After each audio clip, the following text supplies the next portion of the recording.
¿Qué tal? Muy buenas noches. Sean bienvenidos a una nueva emisión de su programa Criterios, en donde también queremos desearle que haya pasado una preciosa Navidad y un excelente fin de semana, por supuesto. Para iniciar esta semana, nosotros queremos conversar sobre esos temas de coyuntura que sucedieron en los últimos días. Por ejemplo, ¿cuáles son los criterios y las opiniones que se merece la ley del agua? ¿Por qué se religió al final el fiscal? ¿Será que, en efecto, porque ha estado haciendo un buen trabajo? Eso y más, nosotros lo dialogaremos esta noche con la licenciada Yanira Escobar. ¿Qué tal, licenciada? Buenas noches, encantado. Hola, buenas noches. Bueno, aunque ya pasó un par de días, pero feliz Navidad. Gracias a todos los que nos están sintonizando en este momento. Gracias a ti por la oportunidad que se me brinda de estar una vez más en este espacio con temas tan importantes. Desde luego, licenciada. Y precisamente queremos iniciar con eso. ¿Qué está pasando con la ley del agua? Para muchos es una deuda histórica, una deuda por la que muchos años se había estado luchando, pero que finalmente se cumple. Ahora, no todo es como dicen por ahí, color de rosas, no todo es un paraíso. Porque hay ciertos sectores de la sociedad que siguen mencionando, sí, queríamos una ley del agua, sí. ¿Era urgente aprobarla? Sí. ¿Era de esta manera? No. ¿Pero por qué lo mencionan? Bueno, eso es lo que vamos a dialogar en esta noche. Licenciada. Bueno, mira, efectivamente la ley la ley se llama Ley General de Recursos Hídricos, así se llama, no se llama Ley de Aguas. Para empezar, el nombre creo que fue, bueno, al menos esta es la versión que tengo, porque al final tenemos que esperar todavía que sea publicada en el diario oficial. Sin embargo, en la versión que se nos ha presentado existe una contradicción. Si bien es cierto, durante décadas los salvadoreños y salvadoreñas hemos estado luchando porque se reconozca ese derecho, se hizo el reconocimiento del derecho humano al agua desde la perspectiva de una interpretación que se dio desde la Sala de lo Constitucional anterior, y han existido por muchos años propuestas. De hecho, esta ley tiene 175, 176 por ahí artículos. Es curioso porque es una de las leyes más largas que ha presentado en esta legislación.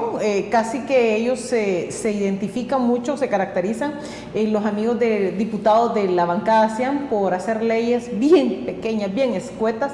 Esta no, esta es totalmente diferente, pero porque tiene su base en una mezcla, hicieron una mezcla de muchas de las mociones o de las propuestas que existían ya. Vimos en la televisión cómo escucharon a los diferentes sectores. Si bien es cierto el artículo 1, el cual me voy a permitir leer para que la población también se empodere del derecho, porque el derecho está, el problema es que a veces no sabemos que lo tenemos. ¿Por qué es necesario el derecho al agua? Pueden decir algunos. ¿Por qué es necesario? Es que sin el agua ya no vivimos. Y sucede que en El Salvador ese recurso está cada vez siendo está siendo menos. Ahí tenemos algunas personas que ahorita están luchando en contra, por ejemplo, de ciertos lugares donde se han permitido que se caven pozos y para explotación de empresas privadas, para esas grandes residenciales.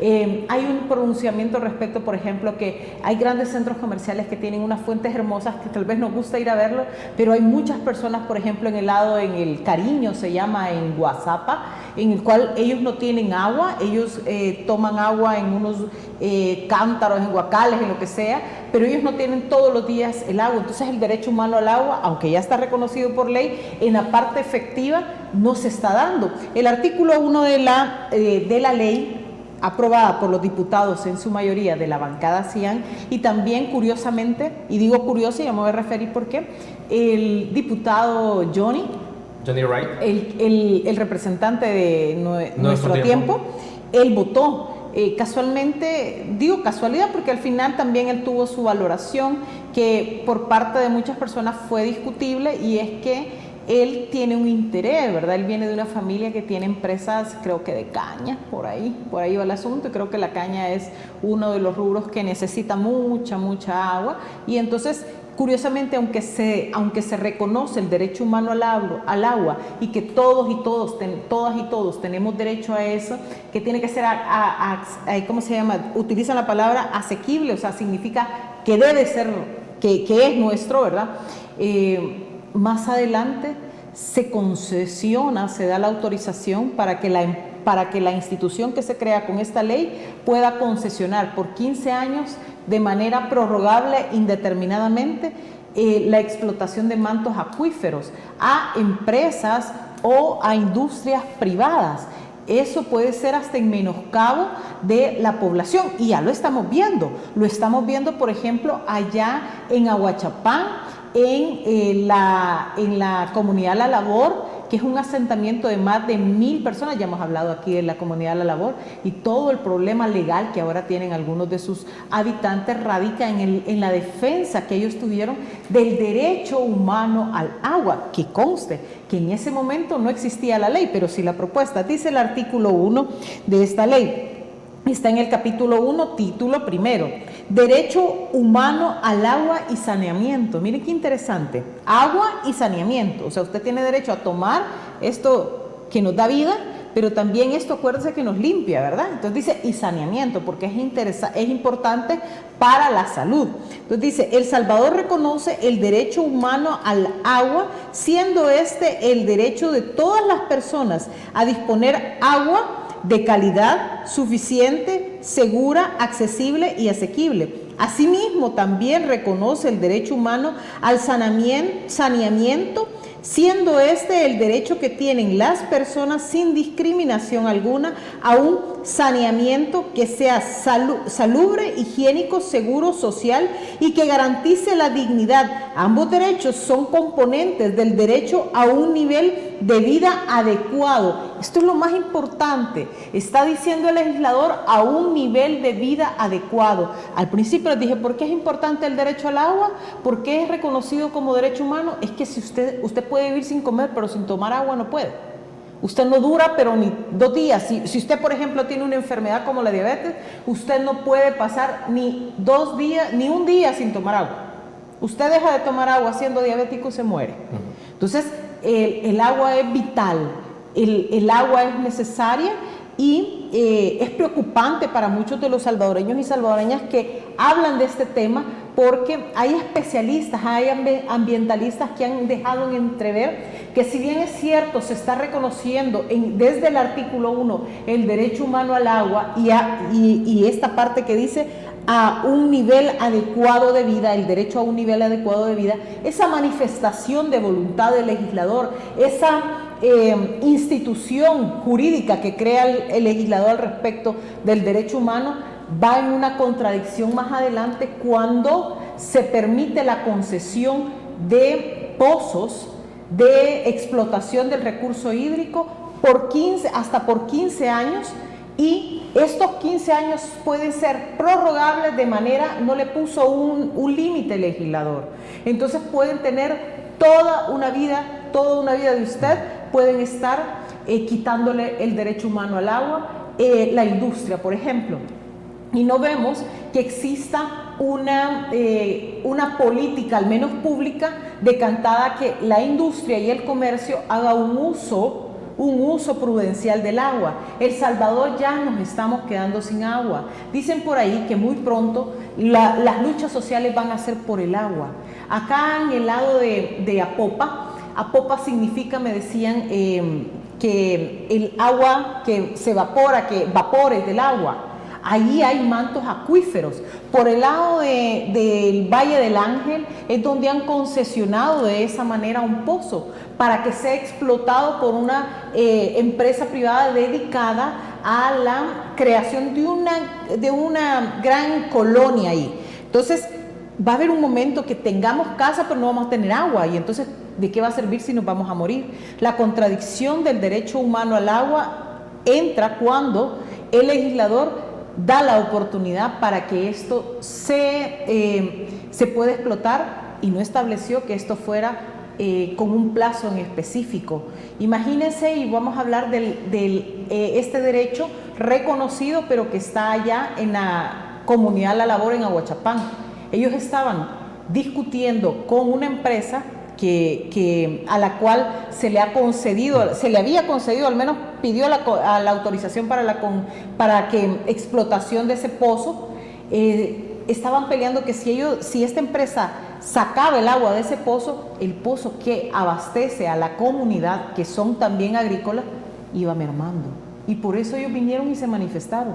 Y a partir de esa manifestación, algunos de sus dirigentes y habitantes están detenidos. El derecho humano al agua es importante y tenemos que defenderlos todos por igual.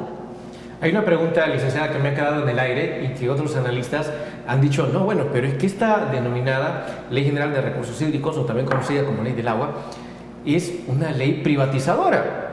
¿Será en verdad que es eso o es simplemente una especulación? Pero eso hay que analizarlo luego de la pausa comercial. No nos cambie, que ya volvemos.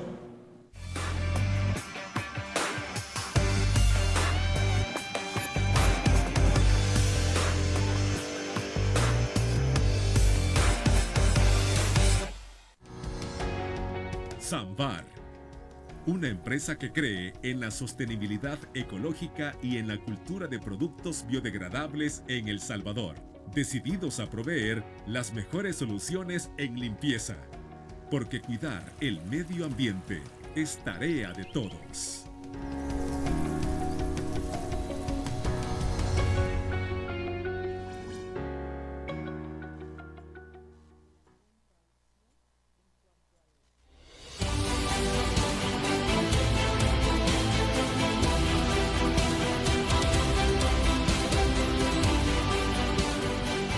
Nuestro compromiso, nuestra pasión, son algunas de las cosas que nos caracterizan como salvadoreños. Farmacia La Buena, la farmacia de todos.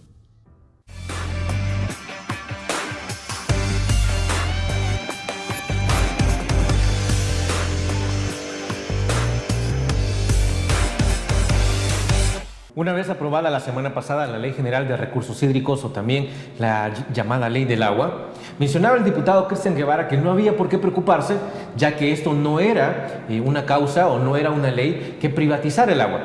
Sin embargo, algunos sectores de la sociedad mencionan que a pesar de que no está explícito, pues sí es una privatización. Vamos a analizar el criterio con la licenciada Yanira Escobar. Pues bien, sí lleva indíbita una privatización, aunque no lo digan. En el espacio anterior les dije de que había una concesión para la explotación de recursos hídricos por 15 años y el legislador, que en este caso son los diputados actuales, no dejaron un límite. Estos 15 años pueden ser prorrogables.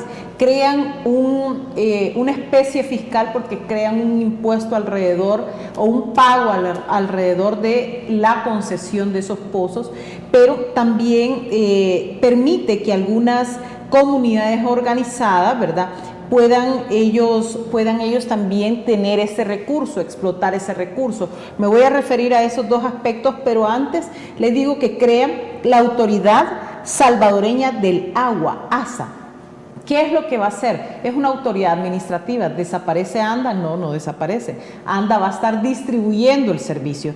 La parte administrativa, la parte de gestión pública del derecho humano al agua, le toca a esta autoridad, que va a tener representantes nombrados por el presidente de la República, por diferentes organismos que tienen que ver con el agua. Tiene una conformación que establece el artículo 12 y dice que va a tener un presidente que será nombrado por el presidente de la República y va a ser el representante de ASA, una junta directiva como órgano político colegiado, una dirección ejecutiva como órgano operativo, organismos zonales de cuencas, un tribunal sancionador. Entonces esto es importante, miren, la conformación administrativa de esta Autoridad Salvadoreña del Agua va decantada a que las autorizaciones y sanciones sean vistas por esta autoridad. Significa que esta institución es de carácter administrativo y va a estar regulada a su vez por la Ley de Procedimientos Administrativos. Las personas tenemos derechos. Ok, se reconoció el derecho humano al agua, pero más adelante se dice que se puede conceder eso, se puede dar en concesión la explotación de recursos hídricos. ¿Y quién la va a dar? Esta autoridad. Pero aquí no deja la posibilidad, por ejemplo, de que la población se pronuncie al respecto de que no se dé esa concesión. No lo ha dejado claramente establecido. Sin embargo, de conformidad a la Ley de Procedimientos Administrativos, pues sí lo van a poder hacer. Es importante que la población comprenda que si en su comunidad va a haber una concesión cercana de un pozo que a ustedes les va a afectar y les va a mermar, usted tiene el derecho humano al agua, usted se puede organizar, usted puede dirigir por escrito peticiones a esta autoridad y decir por qué ustedes como personas están siendo menoscabados en sus derechos humanos en pro de que se está dando a favor de una, o en el sentido de que se está dando a favor de una empresa privada la concesión de la explotación de ese recurso hídrico. Las comunidades que actualmente estoy buscando, discúlpenme, pero la tengo acá, todavía no manejo la ley al dedillo, pero ya pronto lo vamos a hacer. Las comunidades que ya tienen, hay algunas comunidades que ellos mismos se organizan y ellos hacen los pozos, ellos cavan los pozos y tienen todo como que fuera anda. Entonces estas comunidades lo van a poder seguir haciendo ahora con un reconocimiento, pero les van a cobrar por hacerlo. Antes no se les cobraba. Entonces hay mucha población que está organizada de esa manera que ahora sí va a sentir un aumento en el costo.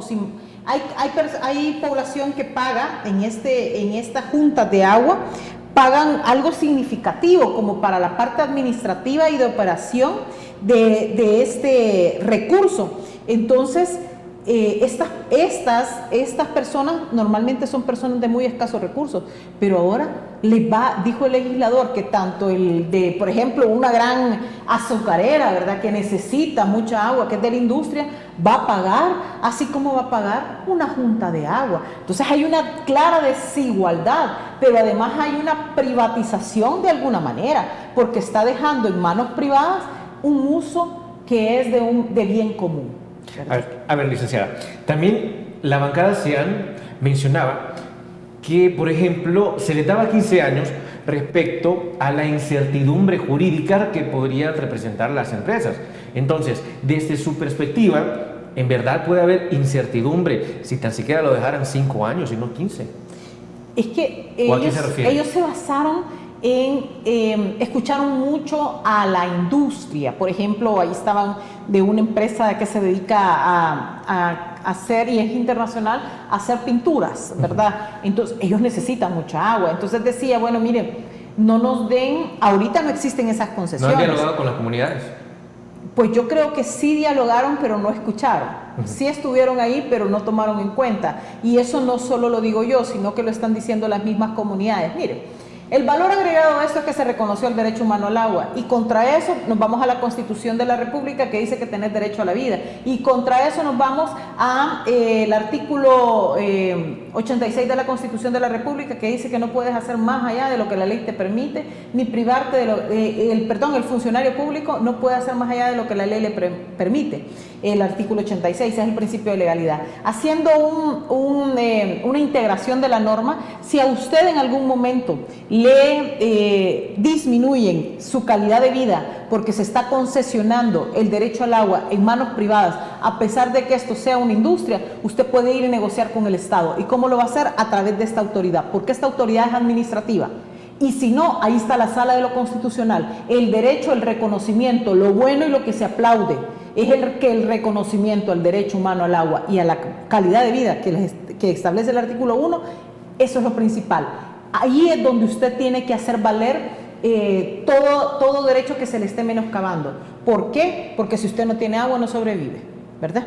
Ahí vemos muchas comunidades que salen a las calles a parar porque ANDA no les distribuye el vital líquido. ¿Se acuerdan que hace un año, creo que fue, en enero del año pasado, hubo hasta una interpelación por parte de la antigua asamblea, la conformación anterior, para el presidente en ese momento de ANDA, que creo que no lo despidieron, solo lo cambiaron de puesto, está como de agregado del agua, no sé qué es lo que hace, no sé si anda jugando con el agua, qué es lo que hace, pues, pero ahí está ganando creo que como $4,000, $5,000.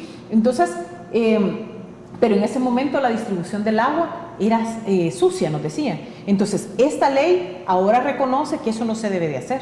Si llega a suceder, usted puede ir ante la autoridad y pedir la sanción correspondiente, por ejemplo, quién se la distribuye. Si está distribuida en manos privadas, pues en contra del privado. Hay una persona que yo conozco que ella vive en una colonia en la cual no le distribuyen el agua. Queda en el lado de Nejapa, entre Nejapa y Quesaltepeque, es una colonia, Villa Constitución creo que se llama la colonia, y ahí a esta persona no le distribuyen el agua y no se la distribuyen, y es más, hasta le han cortado el uso de las aguas negras porque tienen un problema en cuanto a que no se ponen de acuerdo al pago de la vigilancia y de la administración. Este tipo de problemas van a ser comunes ahora porque estas digamos, asociaciones o conglomerados de personas que administran el recurso hídrico en determinado lugar pueden estar cometiendo irregularidades y pueden ser sujetos de que esta ley se les aplique. Entonces, esa es la parte buena. La otra parte buena, se reconoció el derecho humano al agua, pero la parte mala es que se privatiza de alguna manera porque se deja en manos privadas un recurso que está diciendo en el artículo 1 que es importantísimo y que es necesario y vital para el desarrollo de las personas. Entonces, esa privatización que está sin decirlo es lo que después se tiene que arreglar, pero se tiene que arreglar, se tiene que arreglar. La presidenta de la Comisión de Medio Ambiente, Yanira Martínez, menciona que la aprobación de la Ley General de Recursos Hídricos es una victoria, pero también recalcaba que las comunidades que estaban regulando el agua la utilizaban para comercializar el vital líquido. ¿Será que esto es así, licenciada? Fíjate que hay dentro, estoy revisando dentro de la ley, hay un tipo de recurso por las autorizaciones, ¿verdad? Pero lo que no hay en la ley es un recurso. Una vez autorizado, se te pasa el tiempo y imagínate que en este momento no hay ningún problema porque el pozo está dando el agua, pero sucede que hay un cambio en la tierra porque aquí tiembla, porque aquí pasa tantas cosas, cambio climático, y afecta a ese pozo, claro, la generación de agua en otra comunidad. Entonces,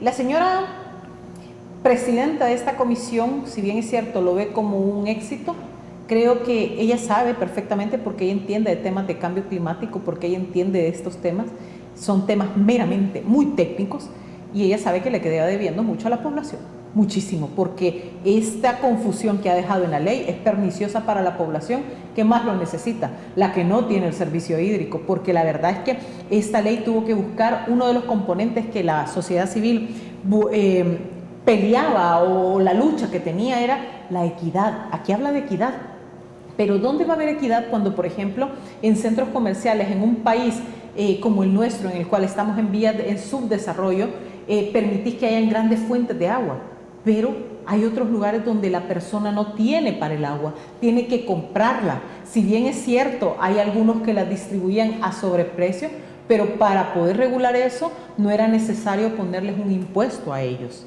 Tal vez a los grandes, pero no a los pequeños. Yo conozco muchas juntas de agua que están en el lado de Sonsonate y Aguachapán. Muchas. Personas que con sus recursos han podido, o con recursos que les han dado ONGs, han podido poner sus pozos y han podido perforar pozos y poner la distribución a ellos mismos. Si había problemas, lo único que tenían que hacer era regular eso, pero no imponerles una multa, un impuesto que va a venir a encarecer ese recurso, ¿verdad? Pero la diputada menciona que estas juntas son las que están convirtiendo en mercancía, ¿no? Pero no solo son esas juntas, y no podemos generalizar. Claro.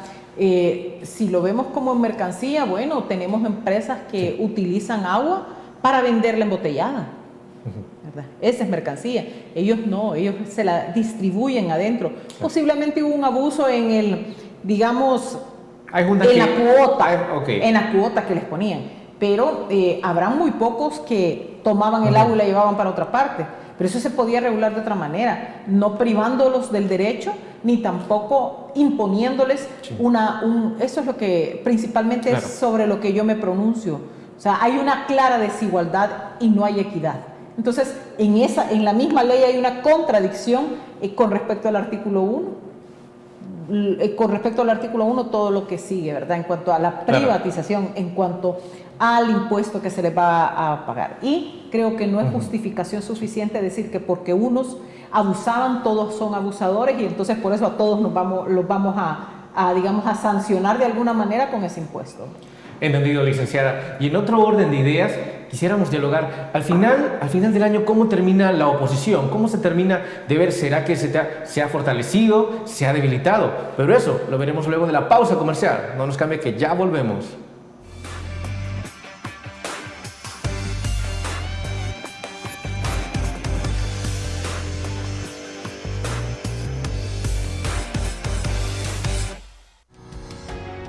Sambar, una empresa que cree en la sostenibilidad ecológica y en la cultura de productos biodegradables en El Salvador, decididos a proveer las mejores soluciones en limpieza, porque cuidar el medio ambiente es tarea de todos.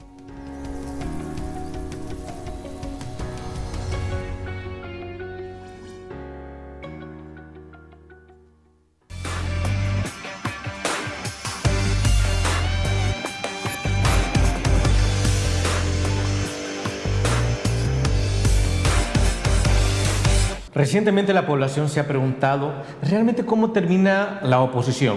¿Será que termina fortalecida? ¿Será que termina más disminuida de lo que había comenzado? Pero ¿por qué lo digo? ¿Por qué lo menciono? Precisamente por las palabras o las declaraciones de Shafik Handal, hijo, hace unos días, que mencionaba que en efecto Estados Unidos estaba metiendo mano respecto a las manifestaciones. Entonces mucha gente ha comenzado a decir si en verdad la oposición al final se está terminando o quiere por ahí unirse a gobierno.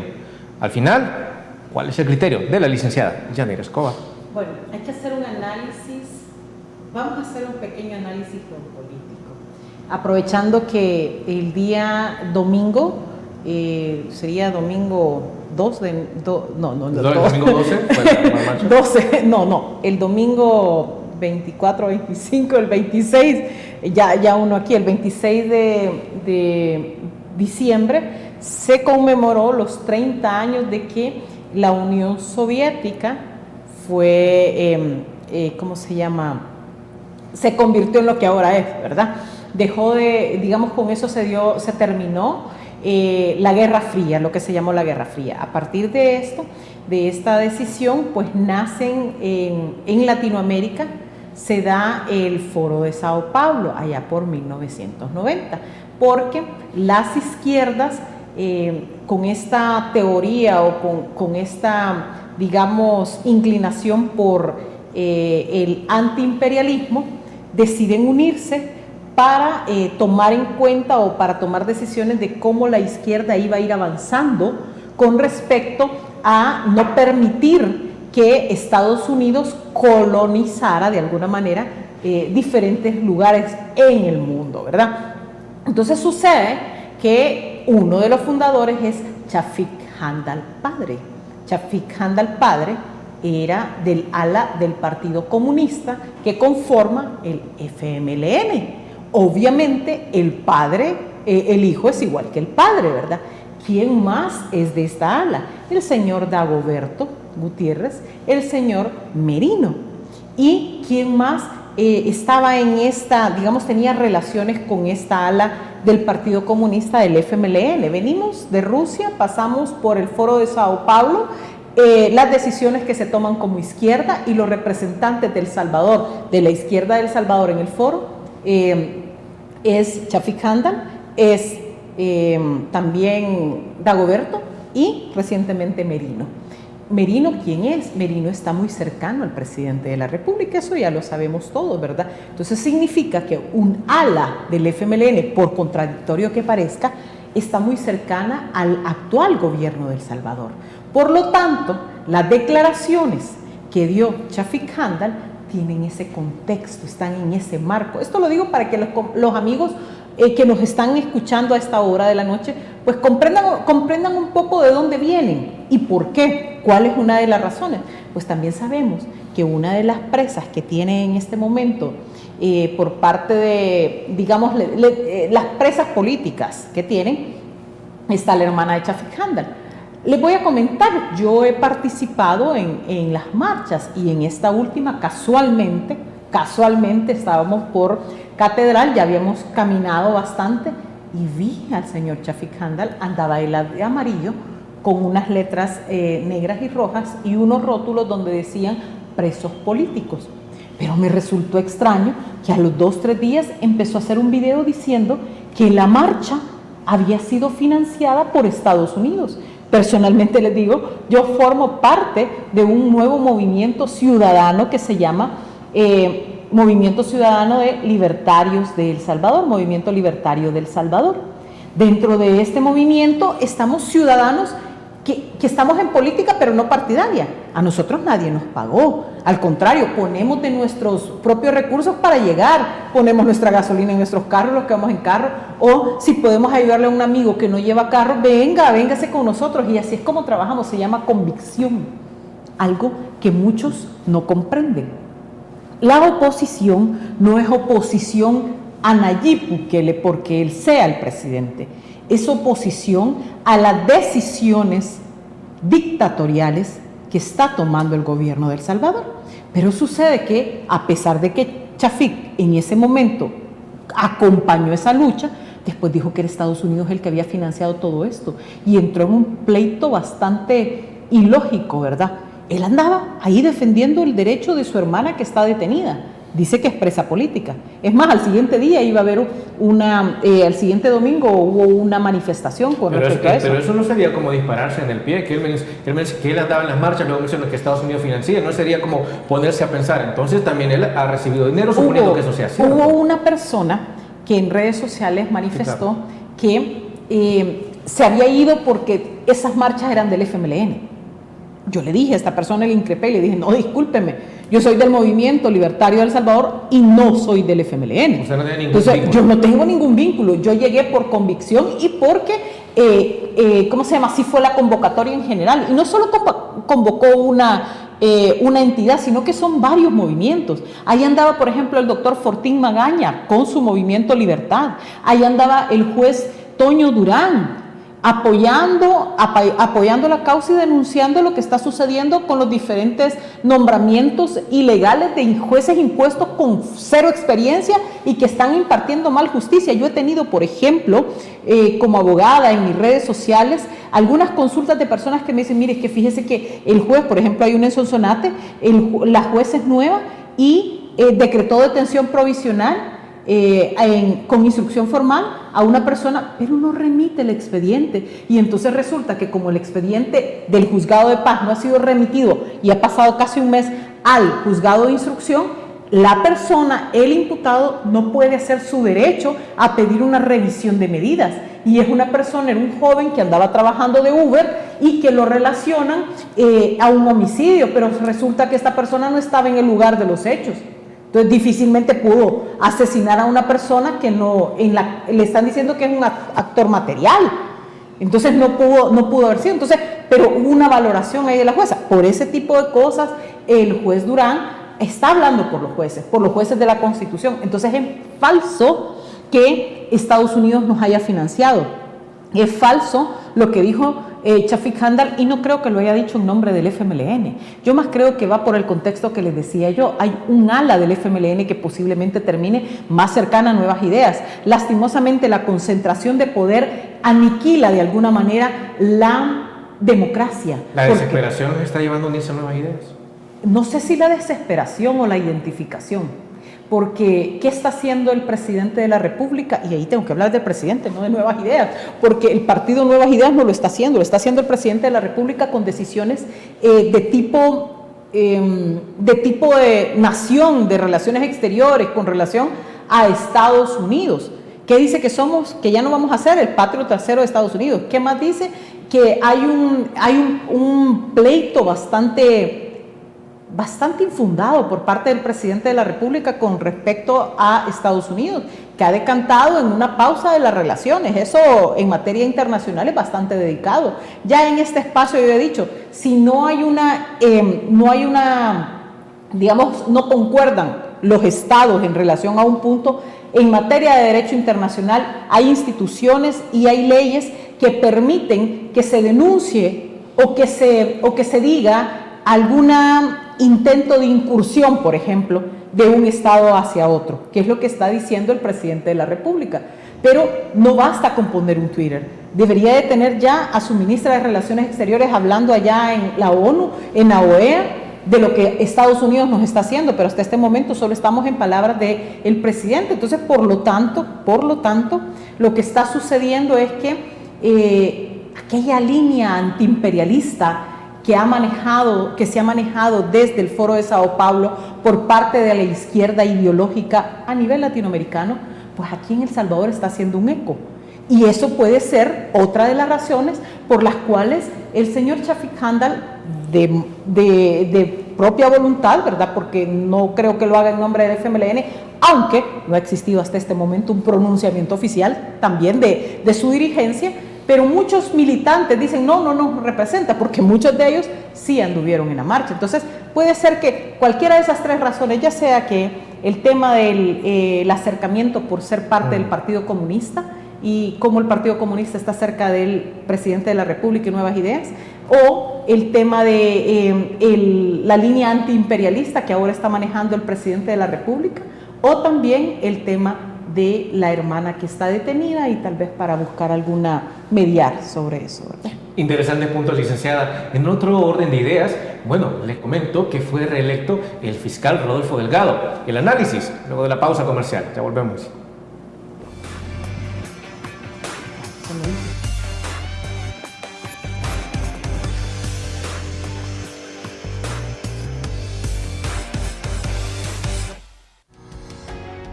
Samvar, una empresa que cree en la sostenibilidad ecológica y en la cultura de productos biodegradables en El Salvador, decididos a proveer las mejores soluciones en limpieza, porque cuidar el medio ambiente es tarea de todos.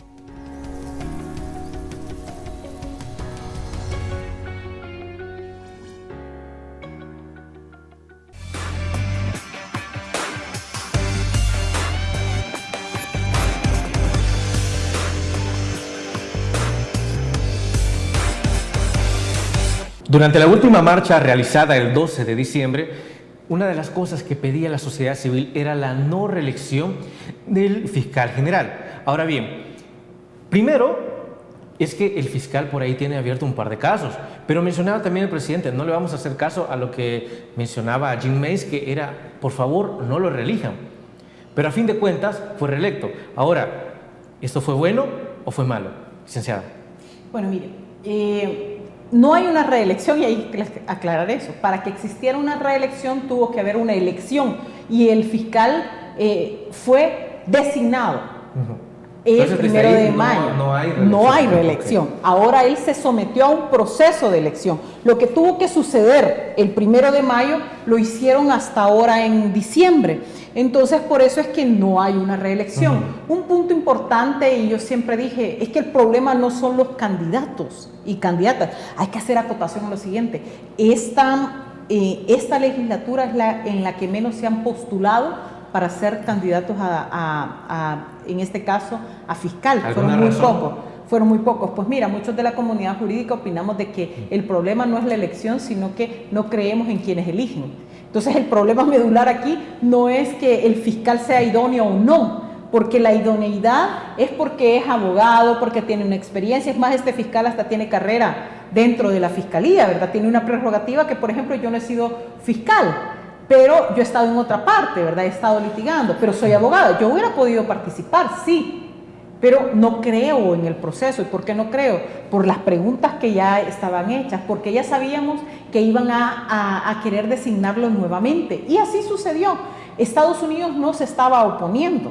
Estados Unidos lo que estaba pidiendo era que se respetara el Estado de Derecho y que una persona que permitió, siendo abogado, el segundo puesto más grande de El Salvador a nivel de poder es la Fiscalía General de la República, porque es la persona que es el abogado o abogada que representa los intereses del Estado, o sea, de todos y todas, y que puede incluso perseguir penalmente a los presidentes en gestión, puede pedir que se declare la interdicción también, tiene muchas acciones.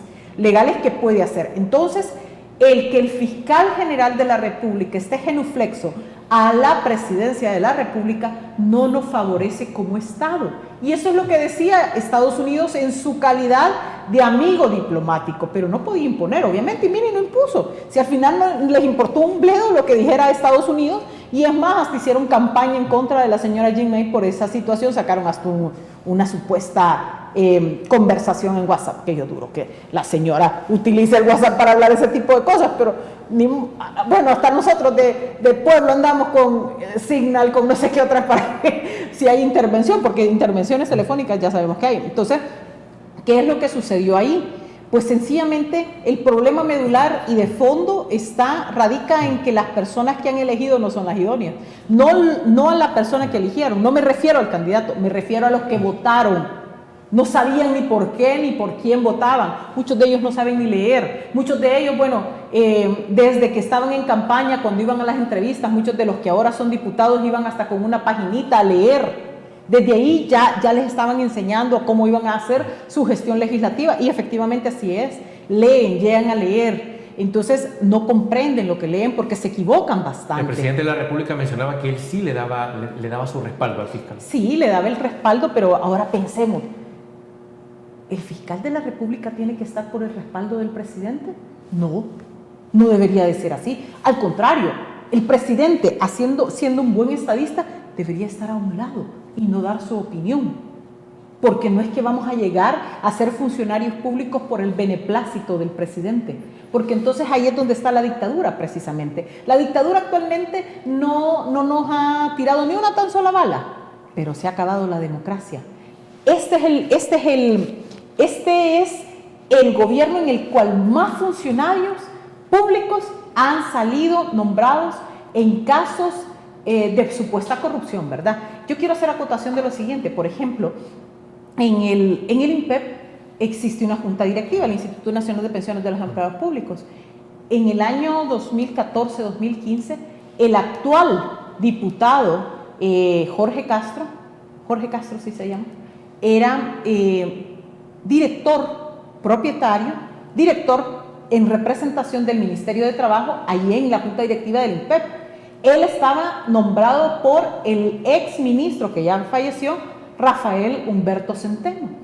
Él trabajaba en los tiempos del FMLN, y allí en el INPEP salió una auditoría que decía que el presidente en ese momento del INPEP, que también era presidente de la junta directiva, había gastado muchísimo más gasolina, y eran miles de dólares en gasolina, que todas las unidades organizativas del INPEP.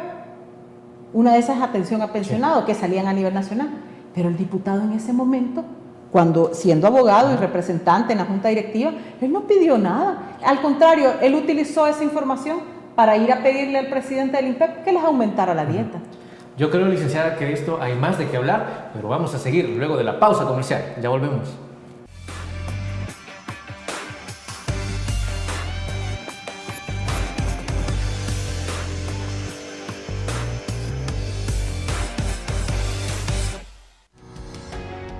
Samvar, una empresa que cree en la sostenibilidad ecológica y en la cultura de productos biodegradables en El Salvador, decididos a proveer las mejores soluciones en limpieza, porque cuidar el medio ambiente es tarea de todos.